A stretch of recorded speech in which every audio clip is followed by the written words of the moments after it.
using the cards in different game UIs and game contexts, right? At the moment, we fully expose everything both on the blockchain and through our APIs so that other people can integrate and build on top of our systems.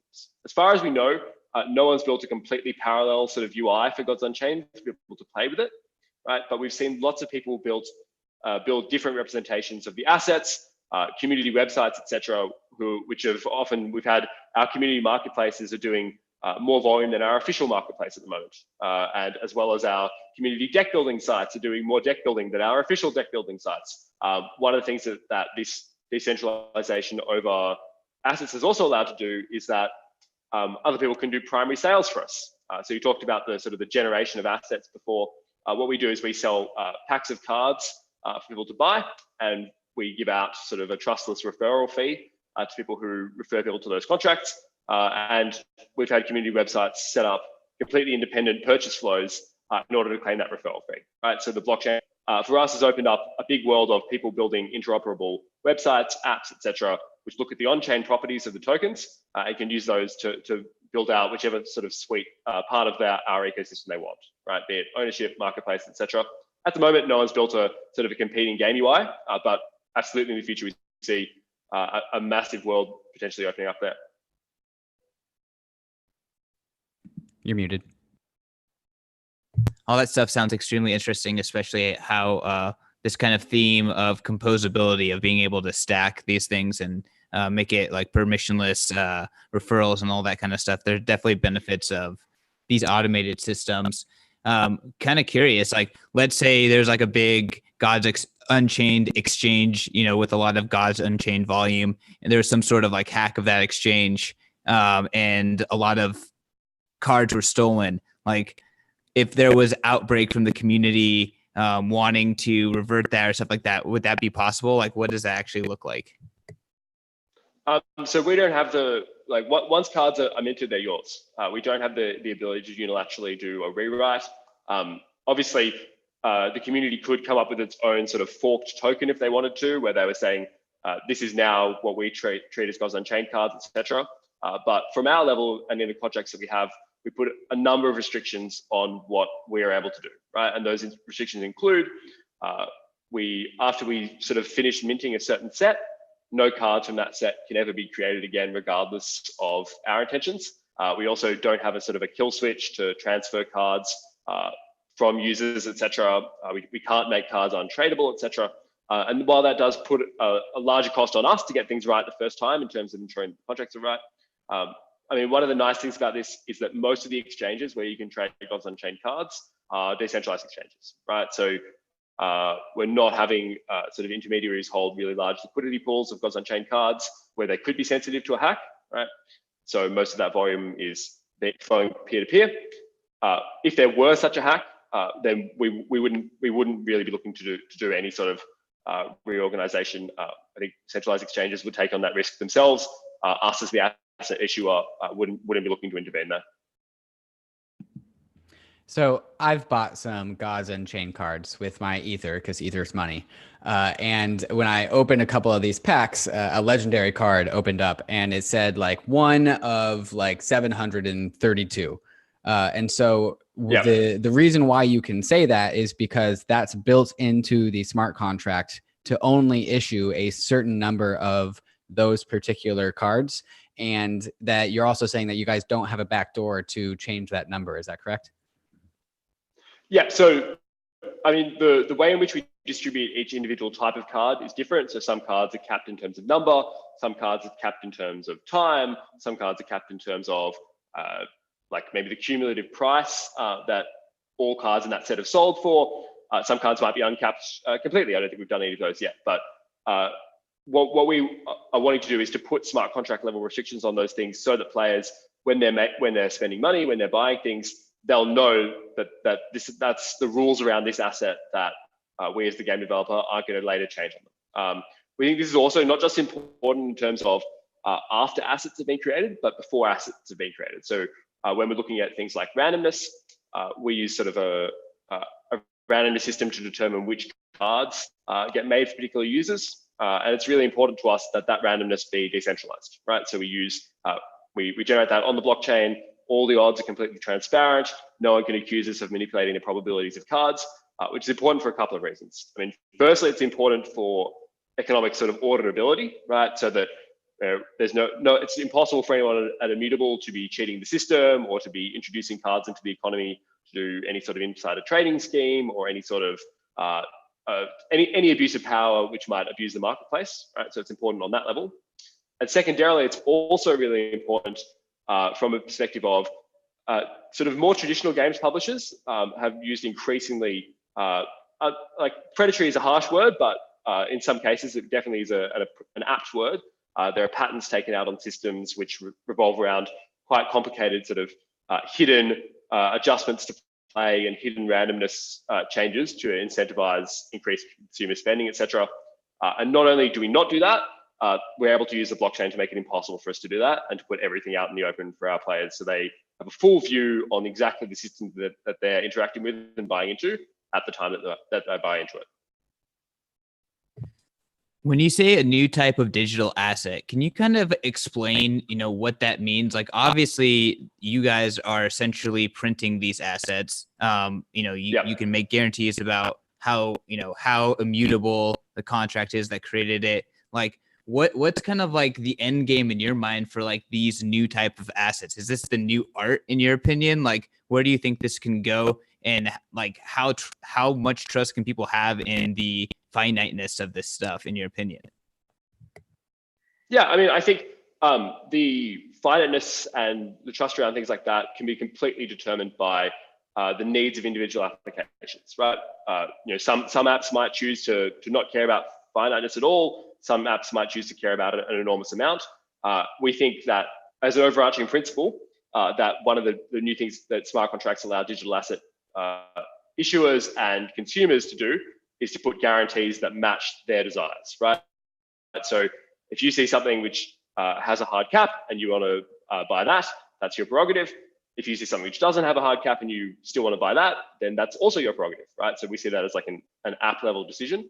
I think there will be a ton of use cases. I think particularly, so you mentioned art there. I think everything which is collectible, et cetera, and which has a primary value of sort of display is something where I think as we move into more and more of a digital world, as opposed to we're spending all of our time in the physical world, I think there is a lot of opportunities for what are essentially much more sort of liquid digital assets to become the predominant form of displaying physical social value, if that makes sense. I think all the scenario that we talked about before, where it's a convenience versus sort of true ownership and realness sort of trade-off. I think all places where that paradigm becomes apparent will be an excellent place for digital assets to become important. So I heard from, I can't remember where actually, but I heard that a couple people, or maybe more than a couple, have been playing Gods Unchained. And when you win a game, you gain an experience. And at some point you gain a level, and then you gain a pack. And then when you open a pack, there are some cards that are worth some amount of value. And so I've heard that some people are playing this game and actually making more than the minimum wage in their country of residence. Can you talk about that?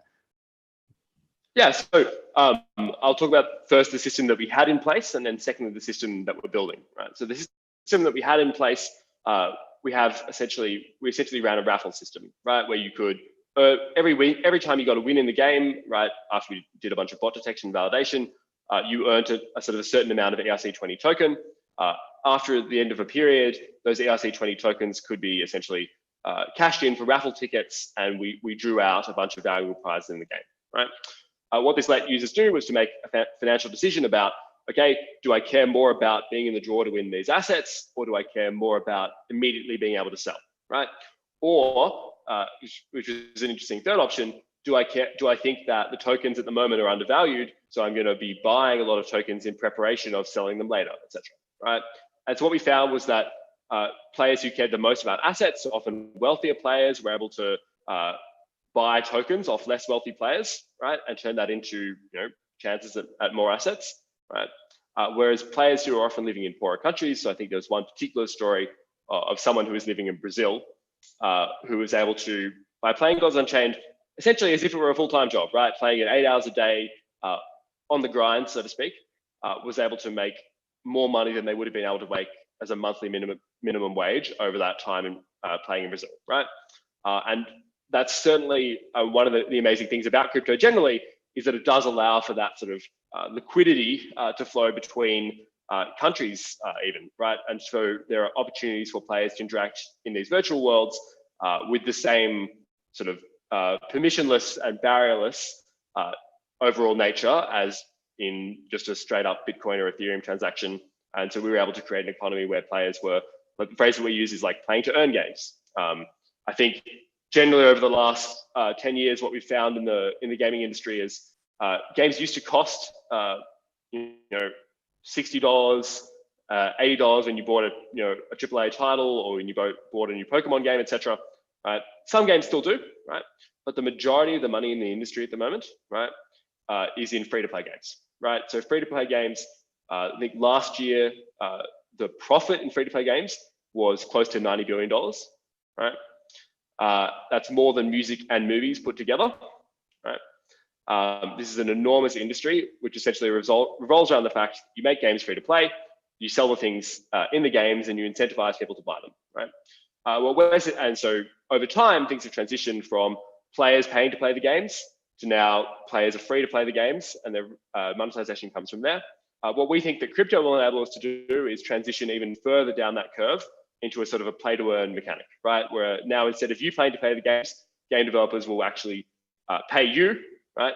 And then players can make an economic decision about, okay, do I want to spend more money on the game, or do I just want to provide entertainment for other players who are spending money on the game and get paid to do so?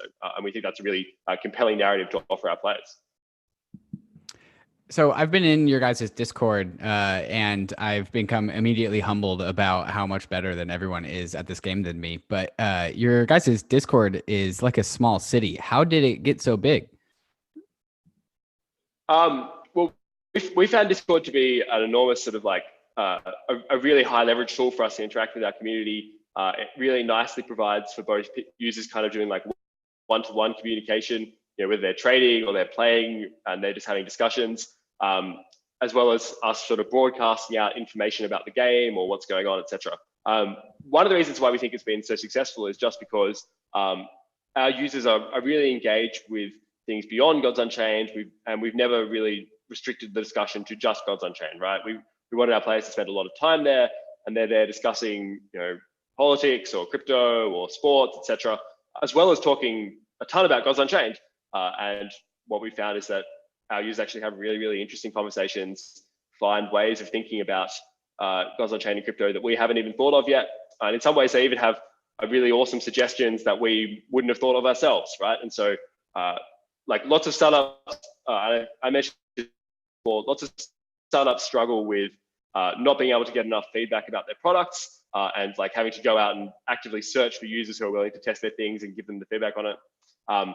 Because of the success of our Discord and how many people also, what startup has its users play their products 10 hours a day, right? Because we have that, we have so much feedback, and it's an amazing sort of self-replicating cycle where, because we are able to engage with Discord more, our Discord grows more, which provides us with more useful feedback. And it's been an amazing sort of journey with that server. Have you guys published numbers with how many people are playing Gods Unchained on like a weekly or monthly basis? So we do have a bunch of published numbers. Some of them are more specific. Some of them are in the aggregate, and we differentiate between what counts as playing, whether you play a game or whether you interact with the marketplace or whether you load up the game client, etc. I think we've had more than 70,000 users sign up for the game, and we're looking at, on a weekly to monthly basis, we have about 2,000 to 3,000 people playing at peaks every day, right? And then every week, maybe double that, right? We think that while that's an amazing audience that we've got so far, in a lot of ways, we haven't really even gotten started with the marketing, right? We think that there's a lot of work for us still to do on a crypto UX side and an education perspective before this game is ready for the mainstream. And part of the work that we're doing on the Immutable platform, which I mentioned earlier, is trying to abstract that difficulty away for other developers, right? Essentially, there are many problems and a lot of really hard things to solve when building a blockchain game, and we've had to solve them all ourselves, right? And we are definitely still in the process of solving them. We want to solve them, get that solution out into the market, etc. And then once the game is ready to expose all the benefits of crypto to users with none of the detriments, we think that that's a time when we can really see potentially radical growth. Let's talk a little bit about some of these obstacles that you had to overcome. Can you kind of talk about like, what is it like to try to build a game on a blockchain? I can think of a million things that could make it really hard. Would love to hear what your experience was. Yeah, so I mean, there are a few key ones, right? Maybe go from the most basic principles is lots of people who play games do not have crypto, right? And when I say they don't have crypto, I don't mean that they currently don't have enough to pay for assets. I mean, they don't have a wallet, they're not KYC with an exchange, they have no way of getting access to crypto. Even if they did have access to crypto, they don't understand how to use it, how to interact with things, that whole sort of UX flow at the moment, right? And there are lots of teams which are doing enormous work on turning this around, right? But if you are just a regular gamer, you have to be so highly motivated to want to play our product, right? That you probably would have been into crypto anyway, right? So like we have to do a really big job of selling you on this is exactly what it's going to be like for you, and these are all the amazing benefits, right? So there's a big barrier to entry just caused by the UX of acquiring crypto, storing crypto, sending crypto, etc., right? And this broadens out to things like account recovery, forgetting passwords, etc. We've had users who've bought cards and then lost their private key, etc. And we unfortunately, one of the trade-offs of decentralization is that we can't do anything about that, right? And so that's one of the big challenges. And we're working on a sort of a smart contract-based wallet to help with some of those onboarding issues, as well as the idea that we want our users to start interacting. We kind of see Ethereum as potentially like or we see Gods Unchained and generally as kind of like an onboarding flow onto crypto, right? Where people can come on, they can see the benefits of tradability, of openness, of liquidity, etc., without having to set up all the crypto things beforehand, right? Then let's say that they've earned a card which is worth $2 or $3. They've sold that to someone else through our marketplace. They've got crypto in their wallet for the first time ever, right? They can then go out into the crypto ecosystem more broadly and begin to interact with things which might be like slightly less intuitive to them, right? But which might provide just as much value, right? So that's kind of one of the big challenges, right? And you can, if you have any questions there, you might want to jump in.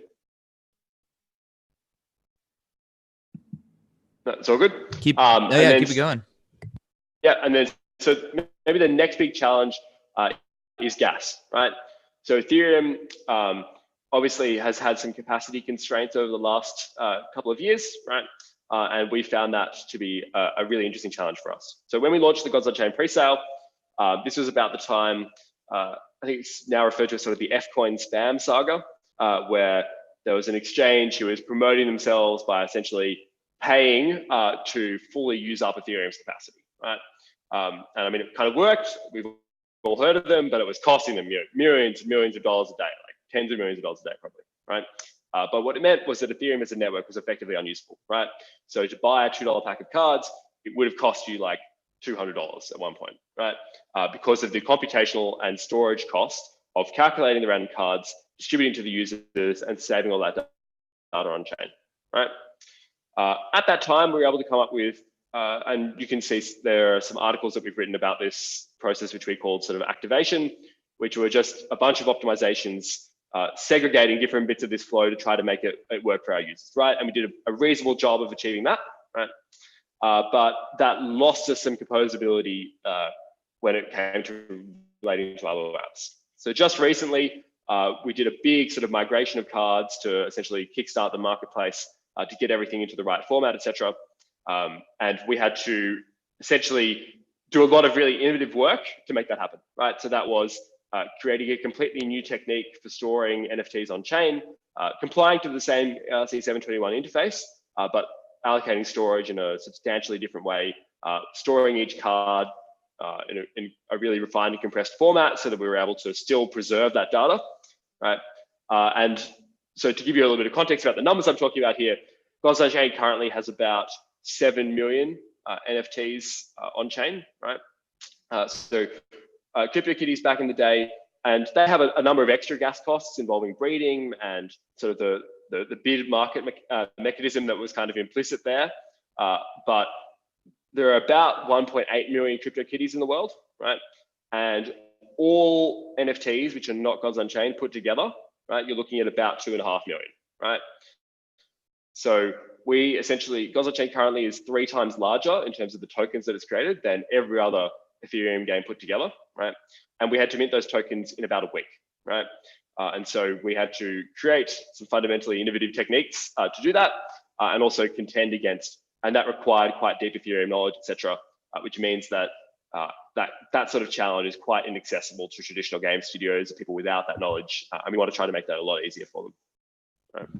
So to kind of reword what you said, Gods Unchained cards are classic ERC 721s, just like CryptoKitties. But in order to be able to execute the amount of transactions that or state changes that you needed in Ethereum, it was just going to be prohibitive. And we saw what happened when CryptoKitties launched. It clogged the network because we just didn't know as much as we know today. And so you guys knew because of CryptoKitties that this was not going to work, probably financially, because it was going to cost a bunch of ether, and because it was just going to clog the network because that's what CryptoKitties did, and you guys are 3 times, 4 times bigger. And so what you're saying is that you guys did some cool Ethereum magic, and it sacrificed a little bit of composability, but it generated a ton of scale. Is that what you guys, is that an accurate way to summarize it? Yeah, so with a couple of refinements, I think in the end we were able to sacrifice no composability. So our initial solution did sacrifice it, and we had to come up with a bunch of really clever ways of ensuring that we were able to get that scale without sacrificing it. And so we got there in the end. And I think just generally, like just to reflect on kind of the scale of these things, with a traditional sort of NFT creation process, right?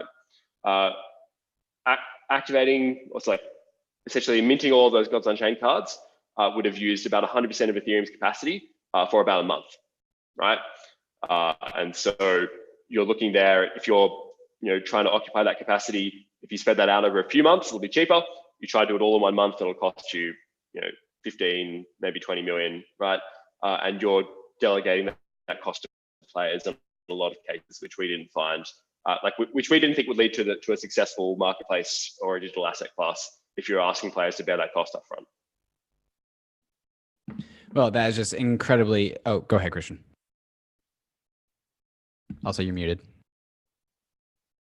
Sorry, Alex, I was going to ask, this kind of really lends into one of my biggest skepticisms of like blockchain games and stuff like that, or NFTs on the blockchain is, when I think of a blockchain, whether it's Bitcoin, whether it's Ethereum, like if these things are going to have significant monetary use cases, like I just feel like non-monetary use cases are going to easily get priced out.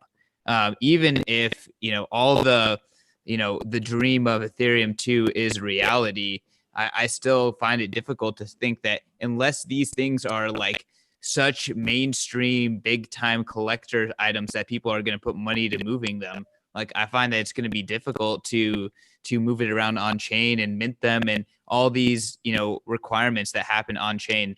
What's your thoughts on, how scalable this is into the future? Yeah, I mean, so obviously scaling is a huge challenge for blockchains generally, right? And that's scaling not just in the amount of, and I think you raised an excellent point there, which is that scaling is not just about how many, particularly for Ethereum, right, which prides itself as an application sort of network, right? Scaling is not just about the number of transactions that get processed per second. It's also about the overall network capacity to do more complicated transitions, right? And absolutely, if things are being completely dominated by financial applications, et cetera, or we're doing Visa scale in terms of TPS, or we're trying to go bigger than that and do the whole world in terms of straight transitions, right? Obviously, that creates a market for which use case is able to outcompete the other use cases, right? And so we think that NFTs are like, so I guess I have 2 answers here. Like, firstly, that we think that NFTs do have some properties which make them a good candidate here, right? In terms of being able to compete with more traditional financial applications for essentially, for what we're talking about here is like for network capacity, right? So if you're competing against lots and lots of people trying to transfer Ethereum on the network and they are completely clogging it up, then you're not going to be able to do more complicated transitions. Right? We think that NFTs have a good way in here because obviously you can have a lot of value stored in a single NFT, right? And you additionally can use NFTs as components in that financial ecosystem. And so as long as the demand is there, right, there will be pricing there. But on the other hand, we don't want to rely on that, right? So obviously, particularly for smaller games, people who we might want to integrate into our platform, if they're going to have to rely on massively competing on fee levels with more mainstream applications, particularly in the short term, obviously in the long run, if eventually capacity is able to be eliminated as a problem, we probably shouldn't get too deep into how like composability will work on ETH2, and that will be its own sort of set of issues, right? But particularly in the long term, in the short term, where capacity will be under significant constraints as we head into next year, we're exploring a number of sort of options for essentially what we're going to use the blockchain for is for resolving disputes between players about ownership of cards and ensuring that all the properties that I've just mentioned are able to happen, right? We are exploring using zero knowledge proofs, using a number of sort of off-chain standards for handling most of the capacity that we see like these assets require, right? And then settling on chain where there are disputes. Over time, I think it's likely that more and more of not just the NFT ecosystem, but the blockchain in general will fall into the where things are completely sort of unarguable and where things are undisputed between the parties, right? Things will continue to happen off chain, whereas finally reverting back onto chain as a dispute settlement layer, etc., will become an increasingly common pattern, and we see NFTs fitting into that.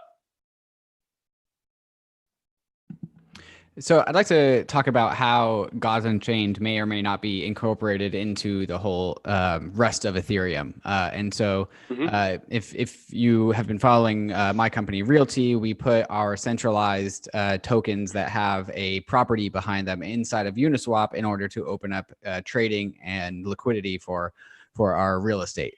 And so people have been talking about this, mega futuristic version of Ethereum where there are these like super valuable NFTs that are for games, or they're for real estate, or they're for whatever, and they can do all and leverage all these powers of Ethereum. And so have you guys thought about like what happens if MakerDAO accepts Gods Unchained cards as collateral, or have you like had these conversations about like what happens when NFTs, specifically Gods Unchained NFTs, become like decently liquid collateral? Like what happens then? Yeah, I mean, so we've had that as a goal kind of from our start, and we've been in contact with Maker, with Compound, with Dharma, etc., about finding ways to like we want users to be able to do essentially whatever they want with their assets, right?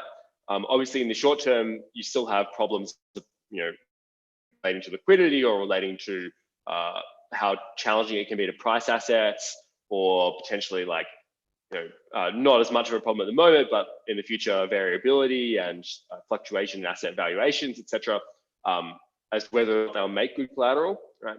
But we certainly think that over the long term, particularly as we build up a track record of like these cards having, some cards having quite a stable value over a long period of time, or sort of monotonically increasing, there are all sorts of ways in which, just in the same way that in the real world, in the real world, by that I mean the traditional sort of centralized institutions, right?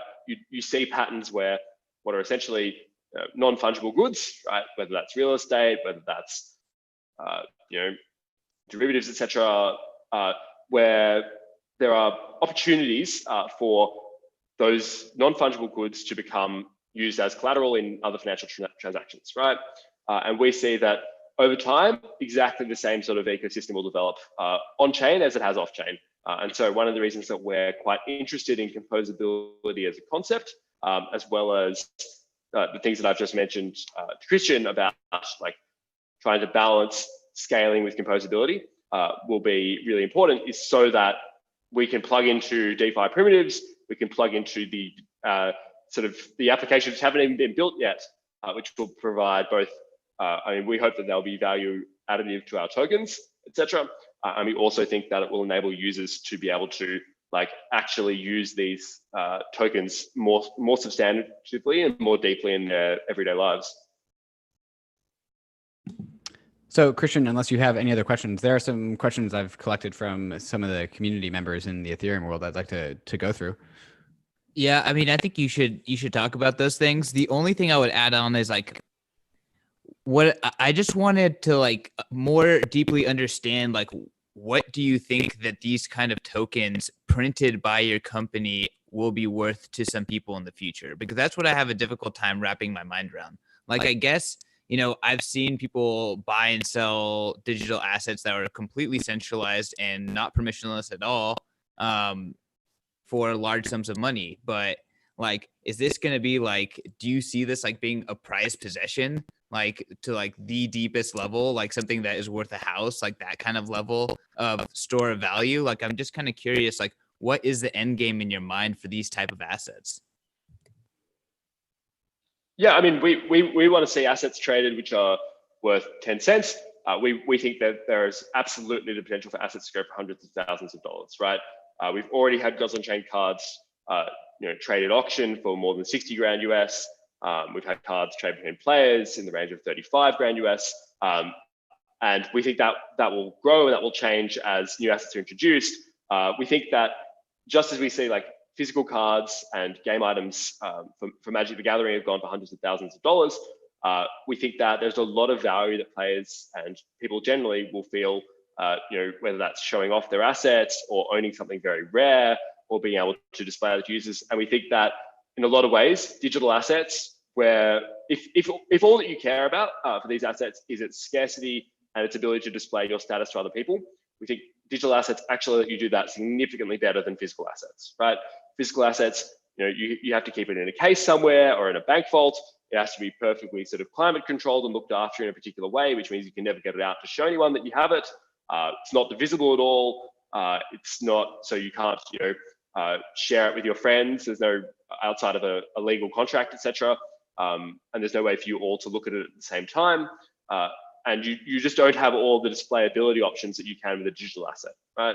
And so we think that not only can digital assets go for that much money, we think that there's in the future the potential for them to go for even more, right? We think that obviously that depends on the way that they've been designed and what they represent to people and groups of people, but they provide, essentially we think they provide substantially more utility in a lot of areas than physical assets, which have already gone for really large sums of money. So that brings up an interesting question. So if I wanted to get my hands on some of the best Hearthstone cards, and Hearthstone legendaries, spanned the whole spectrum of being good or bad cards. There were some legendaries that people would just never ever play, and some legendary cards that were in everybody's deck, no matter what kind of deck. And if you really wanted to get your hands on one of these cards, it really wasn't that hard because you had this minting mechanism where you could buy, like 20 packs. And if the card that you wanted didn't show up in those packs, well, then you could turn those cards that you got from those packs into what was called dust, which once you collect enough dust, you could mint whatever card you want, which means that these most legendary cards aren't scarce because they're mintable. And so you just pay Blizzard more money and then more cards are minted. And so my question to you is, what does the distribution of rare cards look like? Is it kind of a power law distribution, a Pareto distribution, where like the most and best cards are like really, really scarce, like there's only 10 of them? Like what's that curve of scarcity look like? Yeah, so so we should firstly, we have a couple of one-off cards, which we call Mythic Cards, which are just one of them are available, and essentially they're not playable in tournament play. They're not sort of there for competitive game. They're basically a mini game within the game, right? So they're an experience for both players, which we wanted to make. If you play against one of them, you're going to remember that forever, right? It was our kind of design decision while doing them. Right? And you're going to lose, the rest of our right? cards, probably not quite. Say, no. So often they completely redo both players' decks or completely double them or change the rules of the game. So yeah, it's a mini game for both players to engage with, right? We didn't want to make it like an insta-win card. It's not very interesting and it wouldn't create sort of value depth for those people. The rest of the cards generally, so we have legendaries, which are about sort of like 1% of the cards that we've made, epics, which are about 5%, rares are about 25, and commons, which are the ones that have been left over, right? And we see that as a fairly a realistic distribution model, right?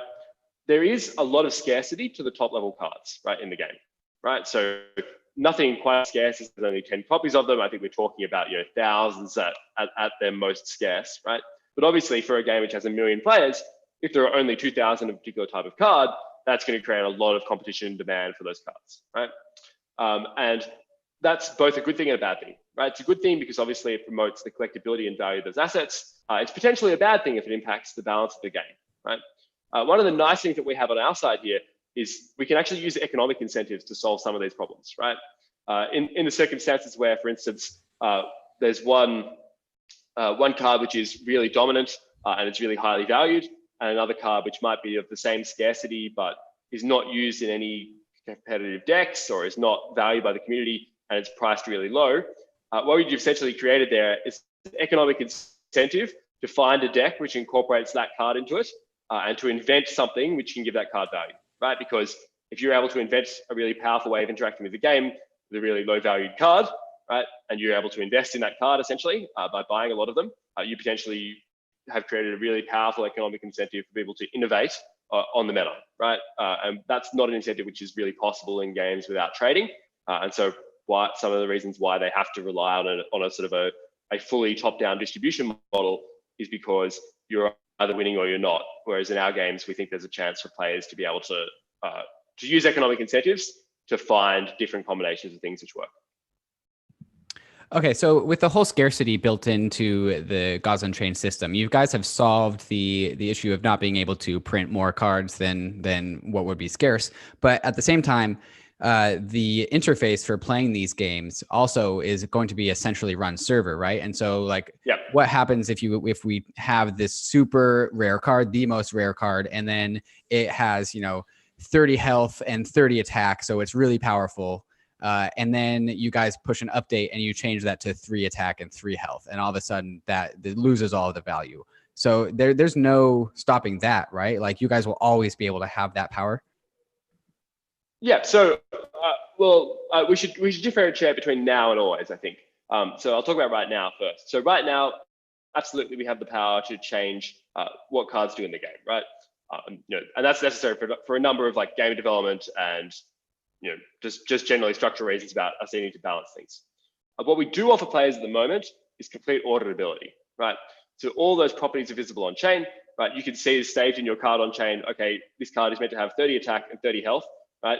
And we have a one-way switch on those properties on chain so that we can balance cards, etc.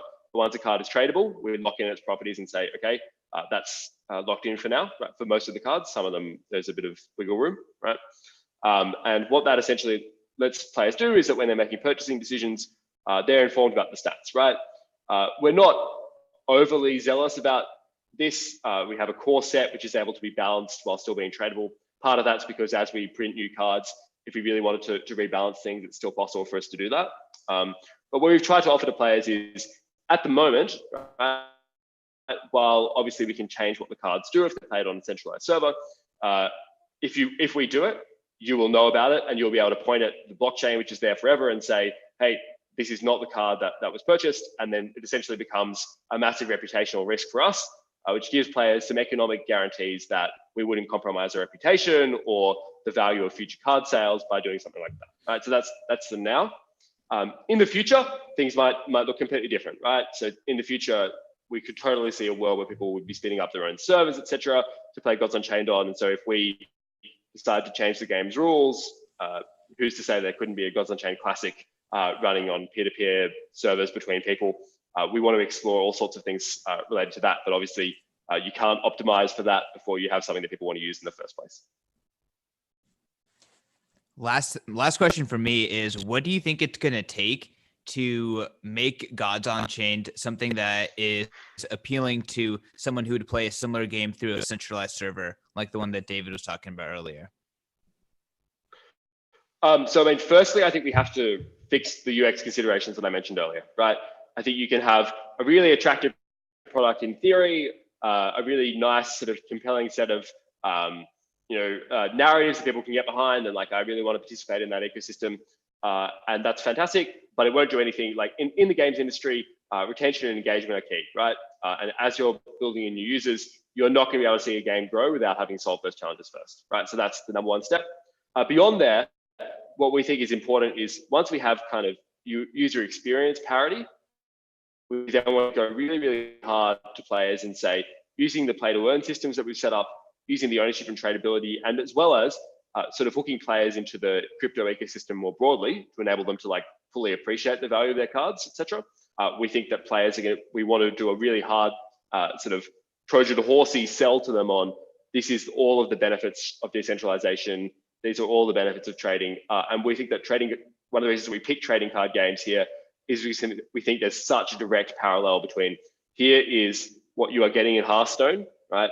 And you are getting a bad deal. Like you are paying for these cards and all that money is dead money and you are getting a really bad deal versus over in Gods Unchained, it's pretty easy to understand. If I'm paying for these cards, I can sell them later. We think that's a narrative which users will get.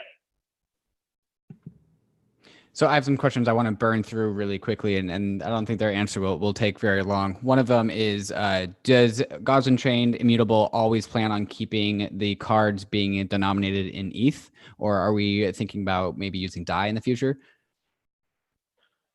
So I think we definitely never say never. We're exploring all sorts of stablecoin pricing options, etc.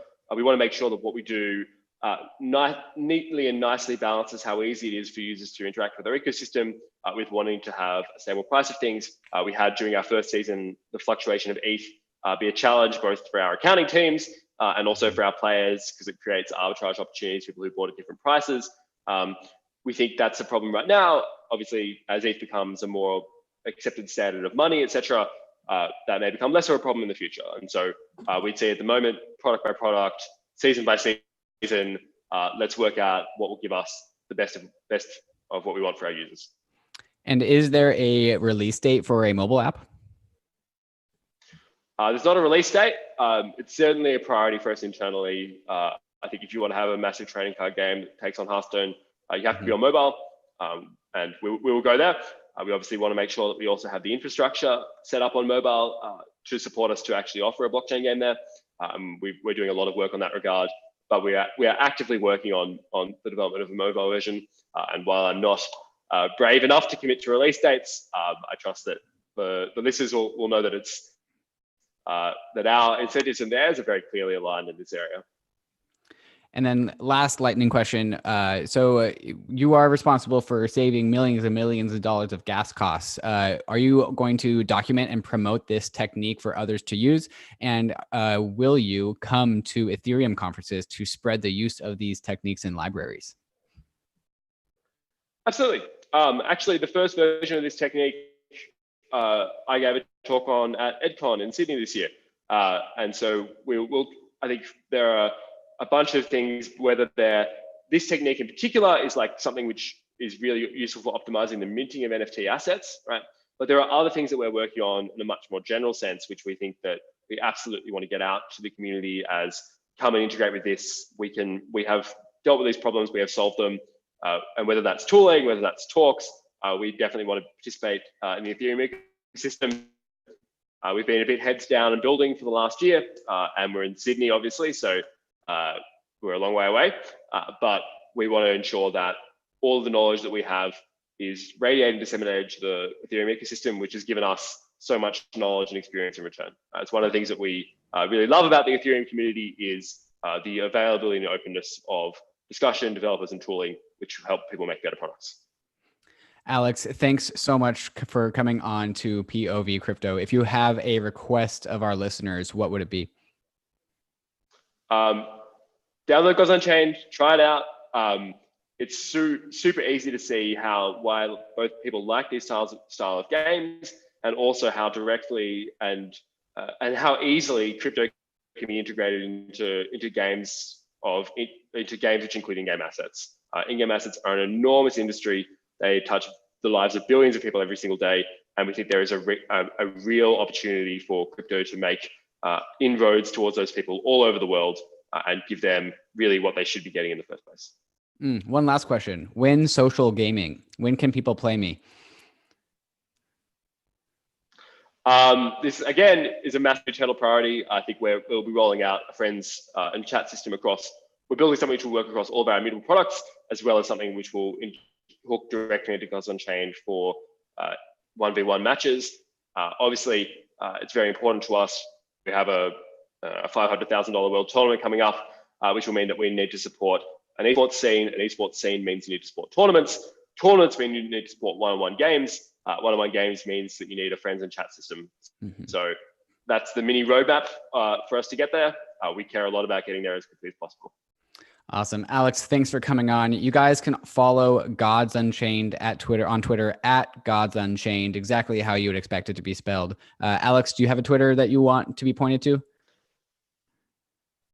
Not at the moment. Everyone, please follow Gods Unchained, or updates will be there. Cool. Awesome. All right, guys, sign up for Gods Unchained. When social gaming arrives, you can play me. My username is my Twitter handle.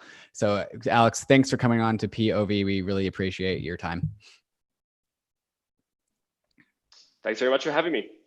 You can follow the podcast at POVCrypto.pod. You can follow me both on Twitter and my Medium at Trustless State, and in the future, playing Gods Unchained. Christian? You guys can follow me on Twitter at CK_snarks. Make sure to follow everything that we're doing online. Make sure to rate and review the podcast. Again, a lot of people giving us shout outs. Only place where you get constructive and hard questions for Ethereum devs, as well as tough questions for Bitcoiners. So check out POV Crypto. Thanks, Alex.